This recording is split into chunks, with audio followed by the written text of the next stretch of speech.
ซิงซารีโอ้เดินทางมาไกลเนาะเจ้าซื้อนี่ได้ซื้อ4 วอน4 วอนอายุจักปีแหละ16 ปีโอ้16 ปีเป็นยังไงโสดอยู่บ่โสด16 ปียังโสดยังซิงเนาะเอาทุกคนวันนี้ผมตากาสิมาทักทายผู้สาวมาจากบาดาซินชิลีได้ติดกับแสดงลาวเวียดนามทุกคนวันนี้กับผู้สาวกันหลายคนกับเจ้ากันไปเที่ยวแกงอารองเดียวไปไซบริการยำแรกเนี่ยไปซื้อขนมมีเงินหลายเนาะเจ้าเนาะเอา5,000 กีบได้จักทงไปเล่อันไหนกันน้ำ6,000แล้วพ่อเห็นบ่จะว่าได้2 ทงเห็นบ่คันตัวนี้ได้2เนาะ5,000 กีบได้2 ทงขนมสาวไทยคุณโก้สาวโทนะฮักสาวไทยเอาผัวปะสาวโทแล้วก็เลยตอนนี้สาวโทก็เหงาไปเยี่ยมไปยามเมื่อนั้นสาวโทก็กอดกกไม้ทุกคนเลยกอดมอนแน่FC ขอทำขดองลูกสาวล่านี่เขาได้เจ้าสิเอาฮะ50 ล้าน50 ล้านลูกสาวกกเขาได้ขดองลูกสาวกกเอาผัวเลยแม่นบ่50 ล้านเลยบ่ขดองเจ้าบ่ไล่แต่รุ่นเก่าไล่แต่รุ่นเก่าโอ้แม่เพิ่นว่าผู้50 ล้านผู้น้องก็50 ล้านได้ทุกคนถ้าบ่ได้มักเลยทุกคนชื่อว่าจังได๋เจ้าซะโทแรมโบ้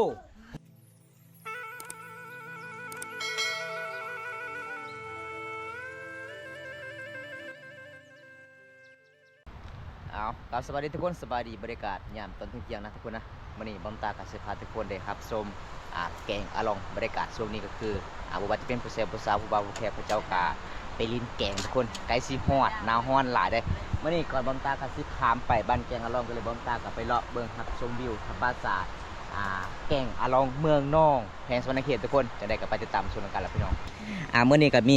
ผู้แซ่ผู้สาวผู้เบาผู้แค่เขาเจ้ากับมาเที่ยวเลยทุกคนมาเที่ยวไปเล่นแกงเลยทุกคนเพราะว่าไกลสีฮอดเดือน3 เดือน 4 เดือน 5แล้วพี่น้องเพราะว่าเมื่อนี้ก็เป็นจุดที่ผู้สาวก็มาเที่ยวมาเล่นน้ำเลยทุกคนบรรยากาศช่วงนี้ก็คือไกลสีฮอดหน้าหนาวแต่มันก็เริ่มแดดทุกคนก็เลยเขาเจ้าก็ไปเที่ยวพี่น้องไปเที่ยวจุดนี้เลยอยู่ทางพุ่นก็จะเป็นสะพานไม้ไหลความยาว270 เมตรด้วยทุกคนจุดนี้ก็เป็นจุดที่แกงสาวบ้านเขาเจ้าก็ไปเล่นไปเที่ยวเพราะว่าอยู่ทางลุงก็จะเป็นสะพานใหญ่เขาเจ้าก็กำลังที่สร้างทุกคนเมื่อนี้บอมตาการีวิวให้ FC ที่ครับส้มบางคนกับ FC ให้บอมตาทายจุดบอลเล่นสงกรานต์หรือว่าบอลเล่นแกงอาลองก็คือเมื่อนี้บอมตาการีวิวให้ทุกคนหลังจากนั้นบอมตาก็สิข้ามไปบ้านแกงอาลองเลยทุกคนอันนี้ก็จะเป็นผู้สาวกันหลายคนพี่น้องเจ้าก็มาเที่ยวด้วยทุกคนเมื่อนี้กับฝนฟ้าอากาศแจ่มใสเลยพี่น้องเอ้ยฝนฟ้าอากาศร้อนหลายได้ผู้สาวน่าจะเคลื่อนกล่องเนาะเป็นตะม่วนหลายพี่น้องเพราะว่าช่วงนี้ก็คือมันมีปากขยองก็เริ่มออกหลายเดี๋ยวทุกคนปากขยองได้ก็เลยบางคนก็ซ้อนปากขยองแต่จุดนี้ก็คือเขาจะซ้อนบ่ได้เพราะว่าปากขยองมันก็จะขึ้นขึ้นบอลวางเลิกๆทุกคนเพราะว่าจุดนี้ก็จะเป็นแกงก็เลยปากขยองก็ไม่ได้ขึ้นทุกคนสุดยอดลายอยู่ทางพุ่งก็จะเป็นสะพานใหญ่บ่สะพานใหญ่กับใกล้สิแล้วพี่น้องปีนี้กะสิได้ไปกะสิได้ตายเลยทุกคนสะพานใหญ่เห็นบ่พี่น้องเพราะว่าช่วงนี้กับไกลสิฮอดนาฮอนเมื่อนี้กะวิวธรรมศาสตร์ผู้สาวกันหลายคนอยู่ทางนู้นก็จะเป็นสะพานไม้ไล่ได้สะพานไม้ไล่พี่น้องสุดยอดลายเลย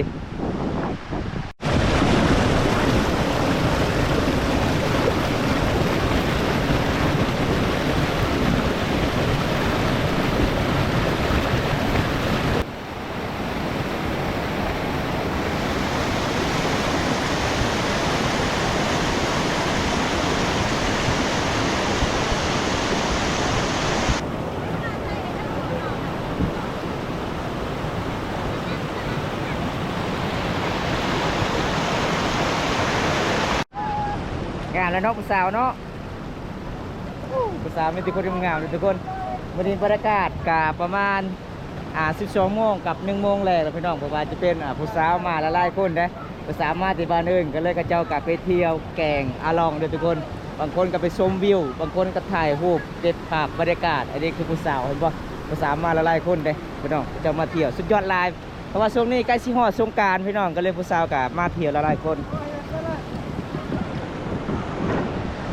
งามแล้วแอบงามเลยเด้อ นี่มือกองอยู่ทางนี้เห็นบอกสุดยอดเลยมือกองเนาะเอาใส่งามๆโลด1 2 3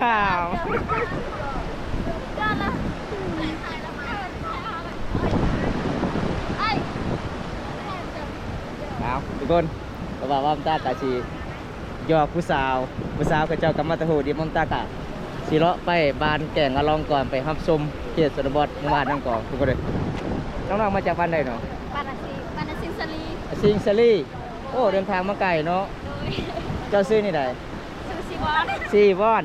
อายุจักปีแหละนะ 16 ปีโอ้16 ปีเป็นยังไงโสดอยู่บ่ โซด ว้า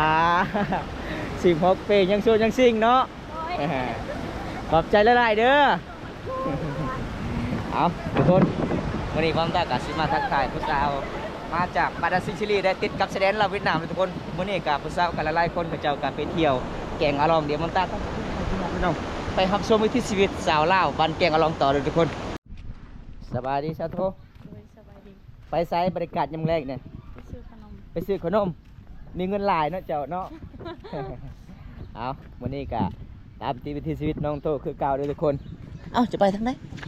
เด้อเปิดกี่หลังเด้อเลยเอาไปเยอะนี่ป้าทุกคนยามนึงเลนนี่เกียร์สนบทหมู่บ้านแกงอาลองโดยทุกคนแล้วเราบ่เจ้าทางให้คือมื้อนี้เจ้าบ่ได้ทางให้ยางมื้อนี้พักผ่อนบ่โอ้หมู่บ้านนี้เนาะเจ้าทางให้ก็เลยมื้อนี้ก็มื้อหลายเด้เห็นบ่เกียร์สนบทบางคนก็กินข้าวตามสารเฮือนเลยทุกคนเลยกินข้าวแซ่บเนาะไม่เท่า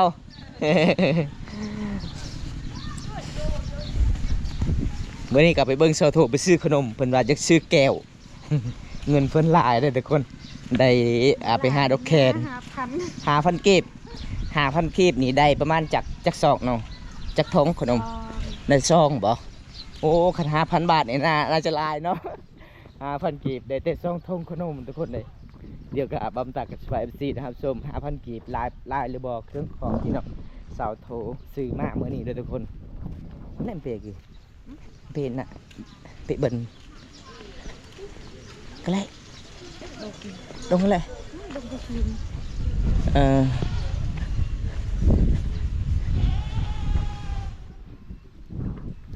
อันนี้คือสะพานไม่ไหลแต่คนสะพานไม่ไหลเขาข้ามไปเมืองนองเลยบอกสะพานนี้ทุกคนจุดนี้ก็เป็นจุดที่ชาวบ้านกาท่าสะพานเก็บเงินทุกคนมือหนึ่งก็คือมีจักคนถ่าน้องมือหนึ่ง4 คน5 คนเจ้าเคยถ่าอยู่บ่เคยอยู่เนาะเอาตอนนี้น้องกลับไปซื้อขนมก่อนเดี๋ยวทุกคนเจอขนมไทยปู เอาจุดใส่ซื้อแล้วนะเอา5,000 กีบได้จักทงจะซื้ออันไหนไม่เละอันไหนกันน้ำ 6,000แล้วพ่อเห็นบ่ จะว่าได้2 ทงเห็นบ่เอาทุกคนอันนี้6,000 กีบได้สิเลือกตัวใดบัดนี้เงินบ่พอทุกคนเลยคันตัวนี้ได้2เนาะ5,000 กีบได้2 ทงขนมได้3 ทง5,000 กีบเอาหลังจากซื้อขนมแล้วตอนนี้5,000 กีบก็คือได้2 ทงบ่โอ้ได้ลายอยู่เนาะ 5,000 กีบทุกคนนี่แหละพี่น้องเงินลาวบ้านเฮาเลยทุกคนคัน10,000น่าจะได้4 ทงอยู่เลยทุกคนอันนี้คือบรรยากาศในสาวบ้านแกงอาลองยามแรงๆมื้อนี้กะ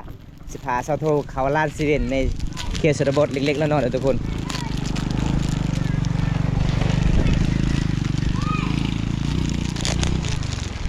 กุบมะพร้าวลายเนาะบ้านเจ้าเนาะเกินเจ้าบ่มีบ่เจ้าบ่ได้ปลูกบ่เนาะ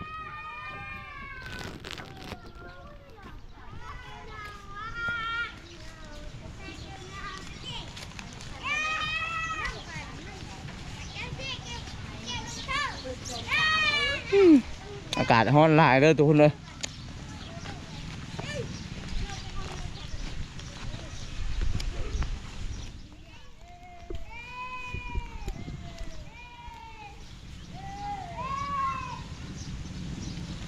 มันเป็นเจ้าจ๋าเปล่าเปล่า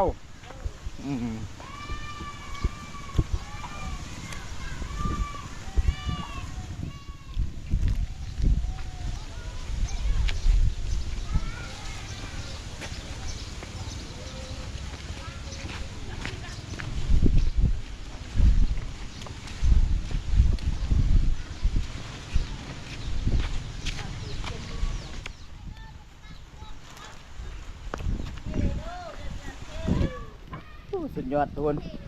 เมื่อนี้การฮ้อนลายเลยทุกคนหลังจากปั๊มแต่เป็นเที่ยวแกงอะลองสาวโทมื่อนี้หน้ากันใสๆทุกคนบริทากระแป้งเลยบ่ทาอยู่เนาะสมพ่องามเนาะ ไปเยี่ยมไปยามตอนนั้นซิวก็เป็นลายเมื่อวานนี้น้องกะออกทางให้มื่อนี้พักผ่อนนะทุกคนบรรยากาศมื่อนี้ฮ้อนลายสบายดีเอฟซีเนี่ยเอฟซีทักทายเจ้าโดยสบายดีเด้อ โดยสบายดีเด้อเพิ่นว่าแต่บ่สบายปานใดเนาะอากาศร้อนแต่มันหนาวเด้มื้อนี้เด้ อย่าใน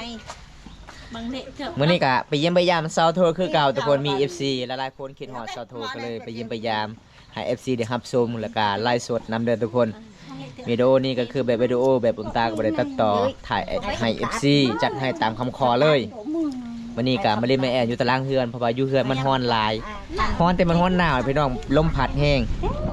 พวกเฮาสามารถเป็นแฟนกันได้บ่เพิ่นว่าจะเป็นแฟนกับเจ้าได้บ่ได้เด้อ สบายดีตอนเช้าบาบุญตาโอ้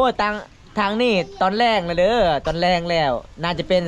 2:51 นาทีแล้วเด้ออ้ายสบายดีบ่สาวเพิ่นว่าสบายดีบ่เจ้า โดย สบายดีเลยเนาะเศร้าแล้วน้องเป็นไข่แต่ยังในหน้าน้องเป็นตุ่มพี่น้องนางซื้อหยังเป็นว่าเจ้าซื้อหยัง โท ซื้อโทเด้อซื้อสาวโทได้มันเป็นสาวโทบอมเด้ สาวโทหน้าหักสาวไทยคุณโก้สาวโทหน้าหักสาวไทยเอาผัวปะสาวโทแล้วก็เลยตอนนี้สาวโทก็เหงาไปเยี่ยมไปยามเมื่อนั้นสาวโทก็กอดกกไม้ทุกคนเลย กอดมอน กอดมอนแน่ เจ้าอยู่เมืองใด มึงน้อง แขวงใด แห่งสวรรณเขต เมืองน้องแขวงสวรรณเขตเด้อทุกคนน้องก็บ่ได้ไปใส่เมื่อนั้นน้องไปซ่อนเครียดเมื่อหลายหน้าสิจิจ้อยนิดนึง ไปหามดแดงกัดคอ เบิ้งนี่เบิ้งผู้เอื่อยนี่เบิ้งนี่คือกันหรือเปล่าเอื่อยปะอันนี้เอื่อยเด้เอาพัวแล้วขะดอง5 ล้านกีบ อันนี้น้อง อันนี้ผู้น้องเด้อทุกคน สาวโทไอมาเมื่อนี้จะเพิ่งคำกินข้าวกินน้ำหรือเปล่า อย่าง ย่างโอ้ขนาดมากินข้าวงามมื้อหนึงจักเทื่อจะกินข้าว 3 เทื่อมี FC คนหนึงว่าอ้อลึกสาวโทมันว่าอ้อลึกเจ้าอ้อลึกไปว่างามหลายเนาะขอบใจแน่ขอบใจพี่น้องจากประเทศไทย ใจเด้อ Thế là cái bua nhung thì còn phải chữ giảว่าเลย ở ngoài mày nâng sao thế được con hả mày sao thế con ปรุงเลย ไม่ดาวเอ้ย FC ขอทำขะดองลูกสาวล่านี่เท่าได้เจ้าสิเอาฮะ 50 ล้าน 50 ล้าน ลูกสาวกกเท่าได้ขะดองลูกสาวกกเอาพัวเลย 50 แม่นบ่50 ล้านเลยบ่เอ่ยขะดองเจ้าบ่ฮะโอ้ lại đây lên cao ấy ไล่แต่รุ่นเก่าโอ้ไอแม่เพิ่นว่าผู้เอ้ย50 ล้าน เก้ากันอันไหนบ่ ผู้น้องก็50 ล้านได้ทุกคนถ้าบ่ได้มักเด้อทุกคน นี่ อันนี้ผู้เอ้ยเด้ออันนี้ผู้เอ้ย 50 ล้านนี่แม่เพิ่นว่า อันนี้ผู้น้องงามหมดทั้งสองทุกคนเลยแต่เสียดายเอ้ยเอาผัวก่อนทุกคนเลย กันเอ้ยบ่ได้เอาผัวเดียวตากับสิได้ถ่ายคลิปนำกันเลยเนาะชาวโทเนาะซื้อมาจังได้เอ้ยเจ้าชาวโทแรมโบ้ แรมโบ้จนจีกี่บ่ โอ้ซื้อแรมโบ้แสดงหนังทุกคน จากประเทศอเมริกา แต่งงานแล้วบอก เอาอันนี้ผู้เอื้อยนี่ผู้น้องได้งามหมดพี่น้องเอ้ย10 ล้านบ่แพงเพิ่นว่าถ้าบ่แพงกับแต่งได้เนาะสู้ได้อยู่บ่50 ล้านขอบใจเด้อภาษาไทยได้ขอบใจไปว่าจังได๋ขอบคุณค่ะแม่นบ่ ไม่จอด จะบ่ฮู้เด้อภาษาไทย โบหู บ่ฮู้ คันเขาว่าภาษาไทยนี่เจ้าเข้าใจอยู่บ่ เข้าใจแต่ว่าเวลาตอบเขาว่า โอ้เวลาตอบบ่ได้เนาะเขาเว้าแต่ภาษาลาวได้อายุเท่าไรเลยจ้าเพิ่นว่า 18มันจะเริ่มเป็น19 18แล้วโอ้18แล้วเด้อทุกคน18ปีหัวใจยังว่าง เอาไอ้เมย์จะเฮ็ดหยังซะโท เฮ็ดอุ้ย เฮ็ดอุ้ยยังเฮ็ดอุ้ยนะไอ้เมย์พาเพิ่นบ่อ๋อเมืองยังบาบุญตา chỗ này xem nó đang tụt dở thì con เมืองน้องแคว้นสวรรณเขตเด้อขอบคุณครับสาวโทเพิ่นว่าขอบใจหลายๆ ตอนนี้น้องคนนี้ยังนอนแห้งเบิ่งทุกคนบันไดกระสูงเลยทุกคนเลยขึ้นเฮือนของน้อง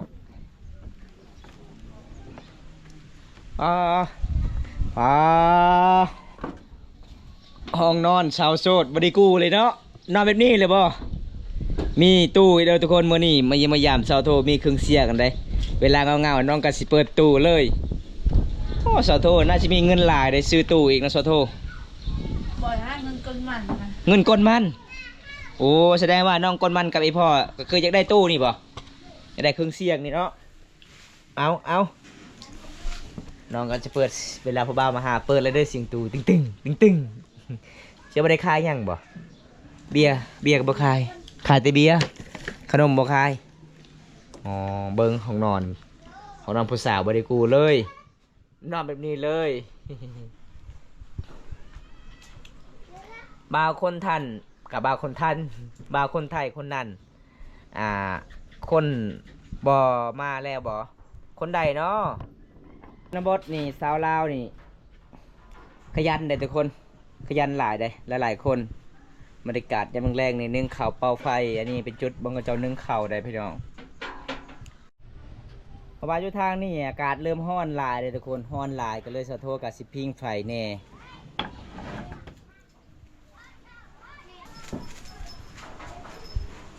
แฟนน้องไปใส่แล้วครับบ่เห็นเลย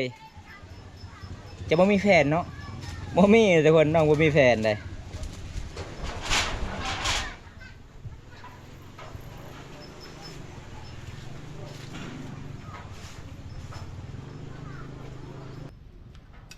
เฮ็ดหยังกิน FC ถามจะเฮ็ดหยังกินจะเฮ็ดหยังมากระแป๊บโอ้ผมจะกลับไทยเดือนสิงหาไปเที่ยวใดบ่ไปเที่ยวใดเนาะ đấy เที่ยวใดเด้ออ้าย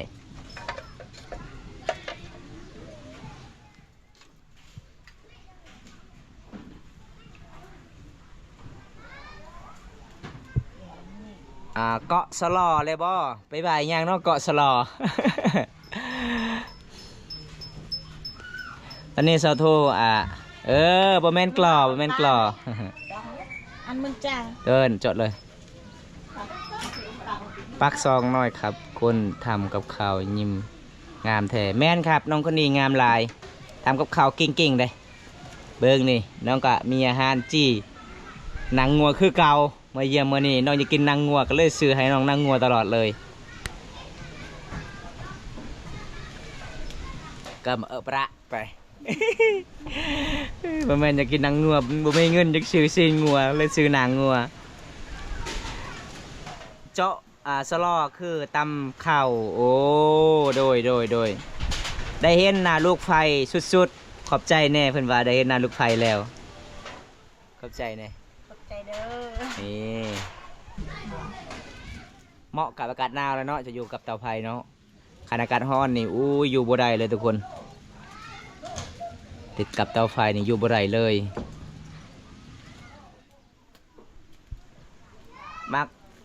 มักแป๊บเอิญแนวใดมักแป๊บภาษาคอยเอิญระเปียใหญ่ปลายระเปียใหญ่เด้อปลายระเปียใหญ่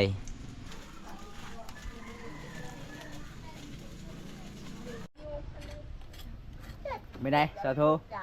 สิแล้วเลยบ่ปลาเบิ่งเลยทุกคนกินได้อยู่บ่ดำปีเลยเนาะมาเมื่อนี้อีฟอยเม่เพิ่นอยู่เฮือนอยู่ศาลเอ้ยเพิ่นก็อยู่เฮือนอยู่ศาลได้สาธุอีเม่จะว่านี่แม่นผัวเจ้าบ่ บ่แม่นยังเจอน่ะเจอในใด หนูก็พี่อาย พี่อ้ายเอ็นบ่เพลงซอนนินไซห้องกันเด้กับเอ็นตอกกันเด้เอ็นว่าพี่อ้ายรออยากได้พี่อ้ายอีก ไปขึ้นนี่กรรมการ อยากโซโททุกคนเลย เราก็เป็นไอ้จังฟอง กล้องเลยไอ้ป่องแล้ว หุ่นเท้ากาว เนี่ยขายเลยเป็นขาเนี่ย ตอนนี้เมย์เพิ่นกับสีตำแจวเฮ็ดกินนี่ทุกคนเฮ็ดกินนึ่งเข่าวบ่แม่นเฮ็ดกินนึ่งเข่าวเฮ็ดกินตำแจวเอาคิงกินส้มกินเมี่ยงส่วนน้องสาวโทเบิ้งนี่เพิ่นเฮ็ดไผ่นี่โอ้ยควรเอิบเติบพี่น้องเอ้ย ตายมันหนำมั้ง เป็นกุตงานเลยชอบอาการเลยมันจะวาย อาการเขาความต่อยตันขาเลย ลูเอ็นกุตงานลู มันกะเก่งไหนคันกะเก่งให้ตั้งมันเรียบจ้าเฮา ให้ อะไร แกขาดีแก เก่งผัดจะให้บ่5ลำเบ็ด บ้านมาในใจบริการ เลยเลยก็อยากหรอกแบบ ที่เมียงรู้ หัวดิ เจาะกลางกลางครึ่งมาเจาะอ้าวผมกิ๊กโป่งหอแล้วกลางหอกุ้งห้องนะเจาะ เวลาเฮาเผานี่คนมันหมดแล้วไหม้ก็คือล้างน้ำก็กินเลยบ่ซะโทกินเลยเนาะโอ้ เอ้ยของเพิ่นหัวควันเลยกินแบบเชื่อเลยเด้กินแบบเชื่อแบบซิ่ง เหงื่อตีกันยิ่งครั้งเท้าในยอด ตอนนี้คือเอ้ยเพิ่นกะเจ้าเช็ดหยังนี่เอ้ยกินส้มบ่โอ้ใส่มะแดงใส่มะขามมันสำปะหลังมะเขือโอ้สุดยอดเลยทุกคนเห็นบ่อันนี้ก็คือเอ้ยอยากกินส้มเพิ่นก็เลยตำเองได้ส่วนสาวโทอยากกินนางงัวเพิ่นก็เลยเฮ็ดนางงัวบางคนบ่เข้าใจว่ามันยังงัวคือวัวเด้อทุกคน พยานก็วันใจ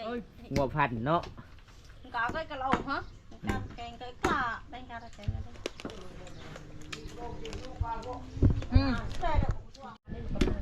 มันจะเบิ่งไม่ยากเนี่ยเองควาลอนกดทูครับเปียลอนชู้อันนั้นเลย ทุกคนได้มาเมื่อนี้น้องกสิย่อพาข่าวตลอดโอ้ยมาเมื่อได้กับบ่ผิดหวังเลยทุกคน มาเมื่อนี้มีมากระเป๊บแล้วก็มีซีนวัวนั่งวัวมีมักขามมักตัวแห่เลยทุกคน ส่วนทางเพื่อนก็คือเอ้ยเพื่อนกำลังสิตำเจวเดี๋ยวบำตากับรถทานน้องกินข้าวกันน้ำเดี๋ยวบำตากับสิพาน้องไปเบิ่งวิถีชีวิตน้องไปอาบน้ำอยู่ใส่บรรยากาศยามแรงเลยทุกคนมาเอิ้น FC สะโท มาเด้อกินข้าวนำกันเด้อ กินข้าวยามแรงบ่หรือว่าจะกินข้าวตอนเที่ยง กินข้าวเที่ยงตอนนี้ ตอนแรกยังไม่ทันได้กินแสดงว่าตอนแรกนี่นอนเลยเนาะหลังจากอาบน้ำอาบในนอนเลยเอาอาหารสะโทมาแล้วทุกคนผู้ใดอยากก็ดีบอมตารอทานน้องกินข้าวกินน้ำเดี๋ยวบอมตากับสิตามติดวิถีชีวิตน้องก่อนทุกคนเลย